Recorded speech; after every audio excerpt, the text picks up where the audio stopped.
Un raid israélien frappe la Banque nationale de Gaza. C'est la panique dans les rues. Les tirs pleuvent sur la bande de Gaza. La réplique des forces israéliennes est puissante. Cette mère pleure la mort de ses 3 enfants tués dans le bombardement de leur maison.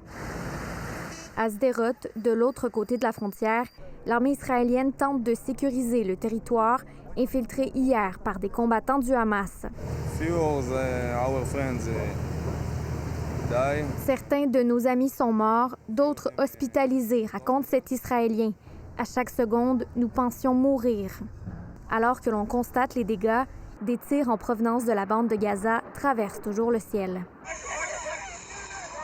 Des dizaines de personnes ont été enlevées lors de l'incursion du Hamas.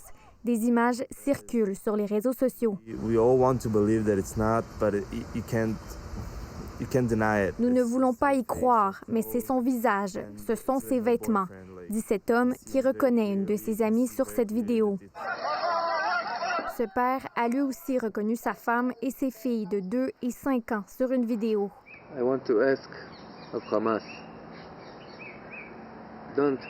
Ne leur faites pas mal, plaît-il au Hamas. Ne blessez pas les jeunes enfants, ne blessez pas les femmes. Si vous me voulez à leur place, je suis prêt à venir. Nous ne laisserons personne derrière et nous ferons tout pour s'en assurer, dit ce porte-parole de l'armée israélienne. Les autorités évacuent des villages israéliens près de la bande de Gaza, alors que les chars d'assaut se rapprochent de la frontière, laissant présager une possible offensive terrestre. Des effectifs ont aussi été déployés au nord du pays, à la frontière avec le Liban, où des tirs ont été échangés avec le groupe armé Hezbollah qui soutient l'offensive du Hamas.